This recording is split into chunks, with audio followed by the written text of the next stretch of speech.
சொல்லட்டும், எழுதட்டும். நீடி உங்க பாட்டில் பொறுமையா இருங்க.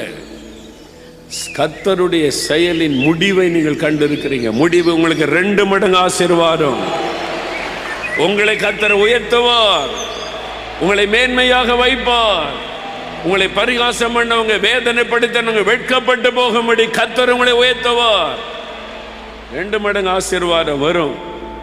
1 பேதுரு 1:6 பேதுரு சொல்றார், நான் ரட்சிக்கப்பட்டேன், ஆண்டவர் பாவத்தை மன்னிச்சுட்டான்னு சந்தோஷப்படுறீங்களா? சந்தோஷப்படுங்க, மகிழ்ச்சியாக இருங்க. அதே சமயத்தில் நாம் துன்பப்பட வேண்டியது அவசியம் சொல்றார். துன்பப்பட வேண்டியது அவசியம். இயேசுவை பின்பற்றும் போது துன்பப்பட வேண்டியது அவசியம். துன்பம் வரும். சிலர் சொல்லுவாங்க, ஐயா நான் தப்பு பண்ணி எனக்கு பாடு வந்தா பரவாயில்ல, நான் தப்பே பண்ணல, நல்லது தானே செய்யறேன், அப்ப எனக்கு ஏன் பாடு வரணும்? அப்ப ஏன் எனக்கு இந்த நிந்தை வரணும், இந்த அவமானம் எனக்கு வரணும்? நான் தப்பு பண்ணி வந்தா பரவாயில்ல, தப்பே பண்ணாம எதுக்கு நடக்கணும்? நான் சொன்னேன், அப்படித்தான் பைபிள்ல சொல்லி இருக்குதா? தப்பு பண்ணி நீ பாடுபட்டால் நல்லது அப்படி சொல்லி இருக்குதா?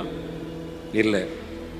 1 பேதுரு 2:19 வாசித்தால், தீமை செய்து பாடு அனுபவிப்பதிலும் கர்த்தருக்கு சித்தமானால் நன்மை செய்து பாடு அனுபவிப்பதை தேவனுக்கு முன்பாய் பிரீதியாயிருக்கும்.